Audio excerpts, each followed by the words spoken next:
Hello, OP classes के digital platform पर आप सभी का एक बार पुनः स्वागत है। आज हम लोग शुरू करने जा रहे हैं पर्यावरण और पारिस्थितिकी। पर्यावरण और पारिस्थितिकी से प्रत्येक परीक्षा में आपके 2 से 3 प्रश्न पूछे जाते हैं, जबकि अगर हम ले लें TET, super TET, UP TET और सी टेट को, तो इन परीक्षाओं में पूरा एक सेक्शन आपका इन्वायरमेंट स्टडी से पूछा जाता है। तो आज हम लोग अंतर जानेंगे पर्यावरण में, पारिस्थितिकी तंत्र में, वायुम में तथा जैवमंडल में। तो चलिए शुरू करते हैं। तो हम लोगों को पढ़ना है पर्यावरण तथा पारिस्थितिकी।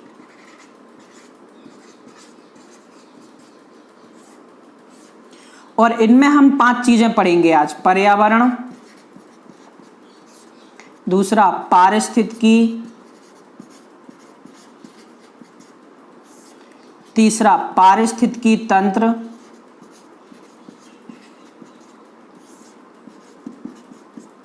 चौथा वायुम और 5वां जैव मंडल। तो जब हम इनको पढ़ने बैठते हैं तो कहीं ना कहीं हमारे दिमाग में ये चलता है कि हमारे आसपास का प्राकृतिक क्षेत्र ही ये सारी चीजें कहलाती हैं। व्यवहारिक तौर पर हम यही समझ लेते हैं, लेकिन जब हम इनकी वैज्ञानिक व्याख्या करने बैठेंगे तो सभी में थोड़ा थोड़ा अंतर पाया जाता है। इस क्लास में हम ज्यादा नहीं लिखवाएंगे, आपको समझाएंगे ज्यादा। जो बहुत जरूरी होगा वो यहाँ पे आपको लिखकर बता देंगे। तो सबसे पहले हम लोगों को पढ़ना है पर्यावरण यानी इन्वायरमेंट।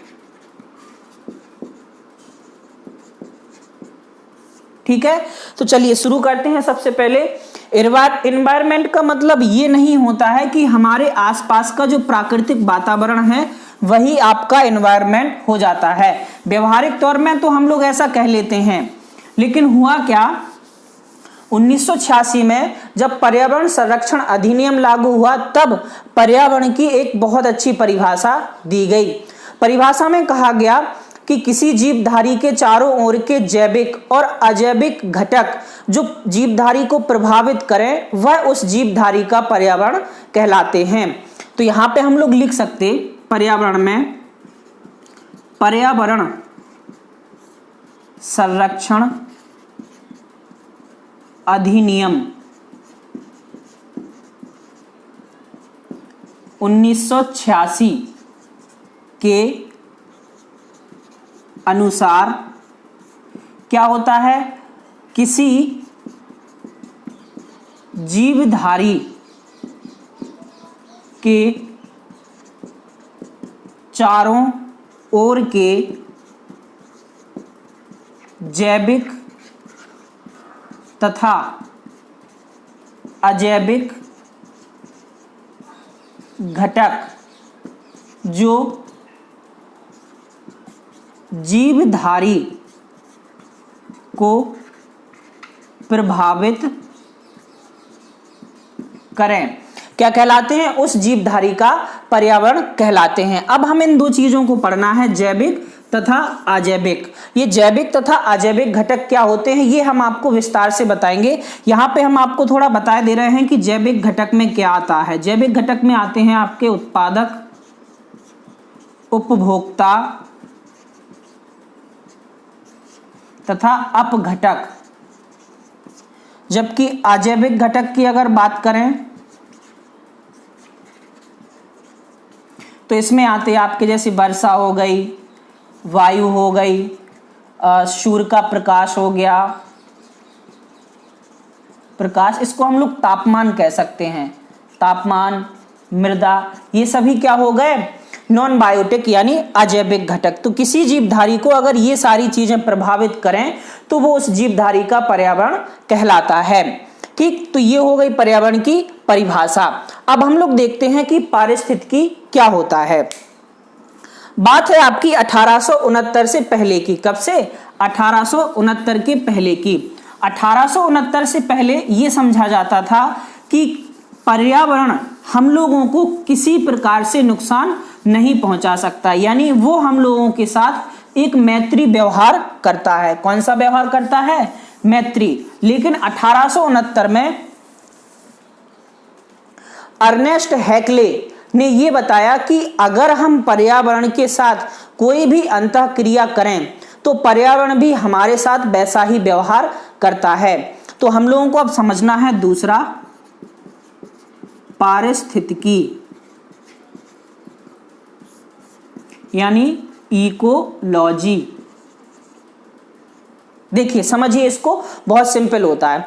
अभी हमने आपको पर्यावरण बताया तो 1869 के पहले ये समझा जाता था कि पर्यावरण हमेशा हमारे साथ मैत्री व्यवहार करेगा, लेकिन ऐसा नहीं हो पाता। देखिए कैसे, जैसे हमने अपने पर्यावरण से कोयला निकाला, कोयला लिया, जैसे जमीन से हमने कोयला निकाला और उस कोयले का बहुत ज्यादा अत्यधिक दोहन किया, तो उससे हुआ क्या, हमने पर्यावरण में कार्बन डाइऑक्साइड छोड़ी, लेकिन क्या होगा आगे चल के यही कार्बन डाइऑक्साइड हम लोगों को नुकसान पहुंचाएगी।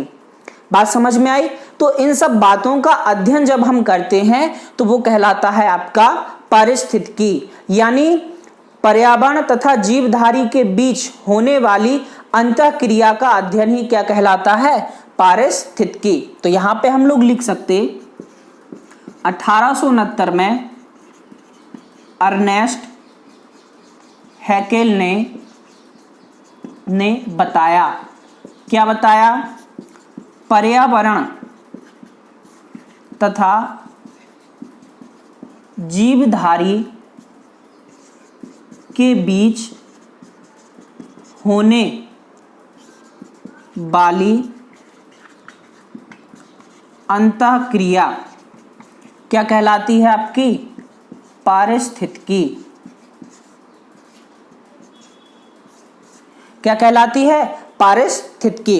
जो हमने आपको एग्जाम्पल बताया कि जैसे हमने आप कोई भी चीज ले लो, अगर आप पर्यावरण को किसी भी तरीके से हानि पहुंचाते हैं तो पर्यावरण भी उसी तरीके का प्रतिकूल प्रभाव हम पर डालेगा, और इन सब बातों का अध्ययन करते हैं हम लोग पारिस्थितिकी यानी इकोलॉजी में। अब क्या है, एक बार पारिस्थितिकी के स्तर पूछ लिए गए थे कि कौन कौन से स्तर होते हैं।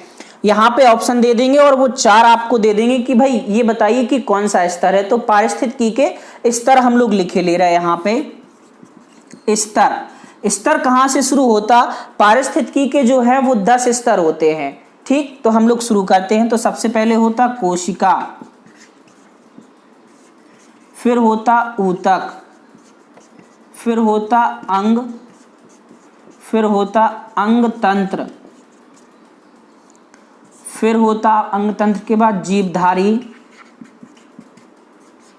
फिर जनसंख्या, फिर समुदाय, फिर पारिस्थितिकी, फिर होता बायोम और फिर होता जैव मंडल। ठीक है, तो ये हो गए आपके पारिस्थितिकी के स्तर। बात समझ में आई? ये कई बार एग्जाम में पूछे गए। इनमें से कोई 4 दे देंगे और वो पूछ लेंगे आपसे कि निम्नलिखित में से कौन पारिस्थितिकी के स्तर में शामिल हैं। तो होता क्या है, इसको यहाँ पे उठा के रख दिया या इसको यहाँ पे, तो ये स्तर का आपसे प्रश्न पूछ लिया जाता है। तो आपको पारिस्थितिकी समझ में आया, यानी जीवधारी और पर्यावरण के बीच, जैसे मान के चलो ये कोई जीवधारी है, ठीक है, और यहां पे हमारा पर्यावरण है।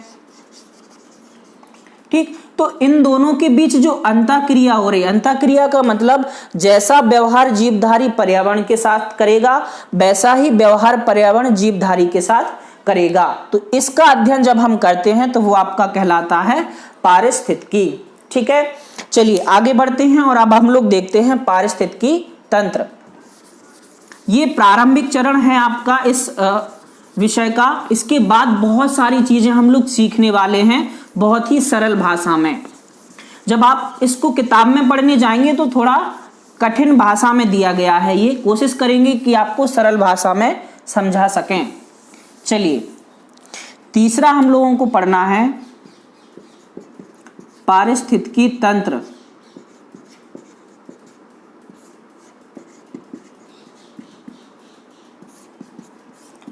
ठीक है, देखिए अभी हमने आपको बताया कि जैसे हमने कोयला निकाला और उसको जलाने से पर्यावरण पॉल्यूशन हुआ और उस वजह से क्या हुआ, पर्यावरण ने हम लोगों पर भी प्रतिकूल प्रभाव डाला। तो ये हो गई विश्व स्तर की बात कि विश्व स्तर में पॉल्यूशन बढ़ रहा है। जैसे अभी हम कहें तो पॉल्यूशन बढ़ रहा है, उससे ग्लोबल वार्मिंग हो रही है और उससे नुकसान हो रहा है। पारिस्थितिकी तंत्र, इसको हम लोग बोलते हैं इकोसिस्टम। ठीक, पारिस्थितिकी तंत्र में हम लोग क्या करते हैं, पर्यावरण के साथ जीवधारी का जो व्यवहार होता है वो किसी एक विशेष क्षेत्र में कैसा है उसका अध्ययन करते हैं। अभी हम जो पारिस्थितिकी की बात कर रहे थे उसमें विश्व स्तर पे बात कर रहे थे कि विश्व स्तर पर कैसा व्यवहार जीवधारी कर रहा है और विश्व स्तर पर ही पर्यावरण जीवधारी को किस प्रकार प्रभावित कर रहा है। जबकि पारिस्थितिकी तंत्र में क्या होता है, जीवधारी और पर्यावरण के बीच किसी विशेष क्षेत्र में जो अंतःक्रिया होती है उसका अध्ययन किया जाता है। जैसे मान के चलो हमने यूपी के बुलंदशहर के नरोरा में आपका परमाणु संयंत्र लगाया, तो उस परमाणु संयंत्र से अगर कोई नुकसान होगा तो सबसे ज्यादा पहले किसको होगा, वो शहर के लोगों को ही तो होगा।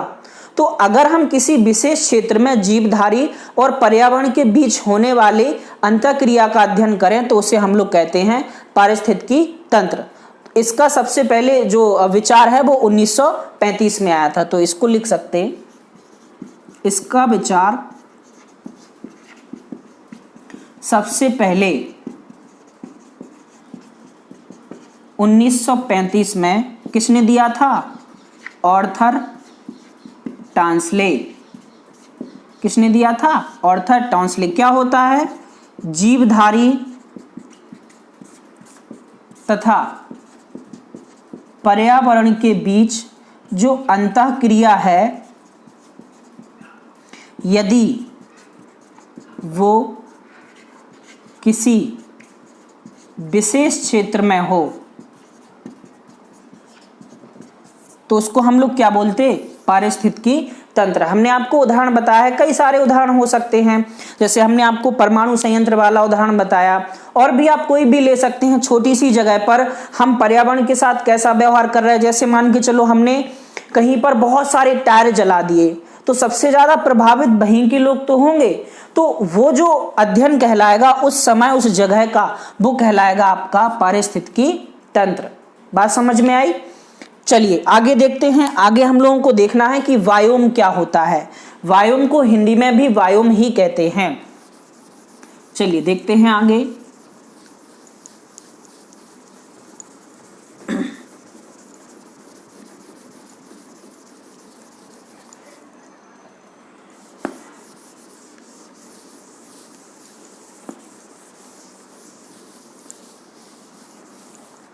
चलिए भाई, बायोम।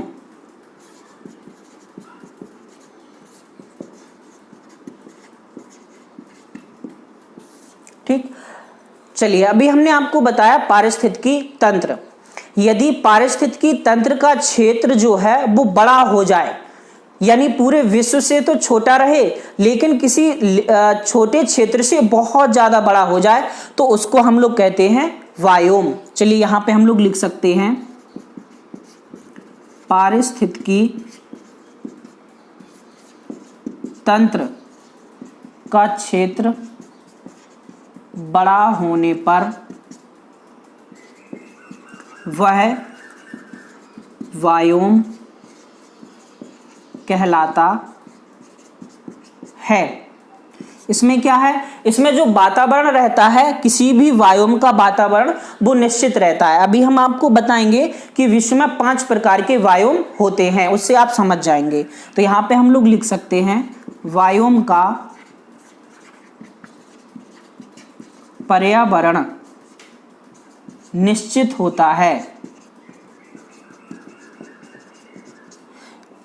पर्यावरण निश्चित का मतलब जैसे यहां पे तापमान, वर्षा, हवा आदि निश्चित रहते हैं। ठीक, अब दुनिया में कितने प्रकार के वायोम हैं? 5 प्रकार के वायोम हैं जो आपको याद रखने हैं। देखिए वायोम का मतलब रहता है एक किसी विशेष क्षेत्र में जीवधारी और पर्यावरण के बीच होने वाला अध्ययन बड़े क्षेत्र में, जैसे हम लोग कह सकते मरुस्थल, अब देखिए यहीं से आपको समझ में आ जाएगा, अगर इस मरुस्थल के अंदर हम सहारा मरुस्थल का आप अध्ययन कर लेंगे तो वो हो जाएगा पारिस्थितिकी तंत्र, जबकि अगर हम पूरे मरुस्थल का अध्ययन करेंगे तो वो आपका क्या कहलाएगा, वायोम। बात समझ में आई? मरुस्थल पूरा बड़ा हो गया, इसके बाद हम लोग लिख सकते वन। क्या लिख सकते? वन। अगर हम वनों की अकेली बात करें तो वो वायोम कहलाएगा, जबकि अगर हम बात कर लें किसी विशेष वन क्षेत्र की तो वो आपका काय में चला जाएगा, पारिस्थितिकी तंत्र में। घास के मैदान, अगर हम घास के मैदान की बात करेंगे तो वो वायोम कहलाएगा, जबकि अगर हम कह दें सैलवाज, पंपाज, तो ये सब क्या कहलाएंगे, पारिस्थितिकी तंत्र। इसके अलावा टैगा प्रदेश तथा टुंड्रा प्रदेश, तो विश्व में ये क्या है, 5 प्रकार के वायोम पाए जाते हैं। बात समझ में आई? तो आपको वायोम समझ में आया अच्छे से, ठीक है। चलिए जल्दी से आज का लास्ट बिंदु और देख ले रहे, जैव मंडल। पर्यावरण में हम बहुत कुछ पढ़ने वाले हैं, बहुत कुछ नया और बहुत ही सरल भाषा में। जितने भी प्रश्न बनते हैं वो सभी आपको यहां पे बताए जाएंगे।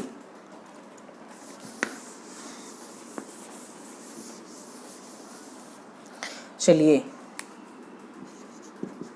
जैव मंडल जिसको हम लोग बोलते बायोस्फीयर। चलिए भाई, जैव मंडल का मतलब हम इसको ऐसे एक्सप्लेन कर सकते कि कोई भी वह हिस्सा जहां पर जीवन हो क्या कहलाता है, जैव मंडल कहलाता है, या जीव हो तो वो जैव मंडल कहलाता है। तो यहां पे हम लोग लिख सकते कोई भी वह हिस्सा जहां पर किसी भी प्रकार का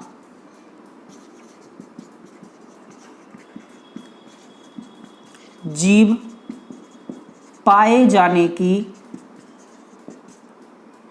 संभावना हो, जैव मंडल कहलाता है। ठीक, जैव मंडल में देखो आप क्या क्या ले सकते, एक वायुमंडल ले सकते। वायुमंडल में हम स्थल मंडल से लेकर क्षोभ मंडल तक की बात कर सकते, क्योंकि क्षोभ मंडल में कुछ ऊंचाई तक हवा के साथ बहुत सारे जीव आपके पाए जाते हैं। ठीक, स्थल मंडल ले सकते, केवल स्थल मंडल ले सकते। अगर हम बात कर दें पृथ्वी के नीचे जाने की तो बहुत अधिक नीचे जाने पर जीव नहीं रहते। जैसे पृथ्वी के कोर की बात करें तो क्या वहां पर जीव पाए जाते हैं, इसलिए वो जैव मंडल में शामिल नहीं किया जाएगा। वायुमंडल में भी अगर आप क्षोभ मंडल से और ऊपर जाते हैं जहां पर जीवन संभव नहीं है तो वो आपका जैव मंडल में शामिल नहीं होगा। तीसरा और लिख सकते हैं यहां पे हम लोग जल मंडल। बात समझ में आई? तो जहां पर भी आपका जीव के पाने की संभावना पाई जाती है वो आपका क्या कहलाता है, बायोस्फीयर। बात समझ में आई? तो ये जो परिभाषाएं थी पर्यावरण और पारिस्थितिकी तंत्र से रिलेटेड बहुत अच्छे से आपने समझी होंगी। अच्छा, हाल ही में एक प्रश्न पूछा गया था कि पर्यावरण का विध्वंसक किसे माना जाता है, पर्यावरण का विध्वंसक किसे माना जाता है। तो आप लोगों को इसका उत्तर कमेंट करके बताना है। प्रश्न हम आपके सामने लिख रहे हैं। अच्छा, और सरल किए दे रहे हैं हम, पर्यावरण का विध्वंसक किस मानव को माना गया, ऐसा लिखे दे रहे हैं। प्रश्न है पर्यावरण का विध्वंसक किस मानव को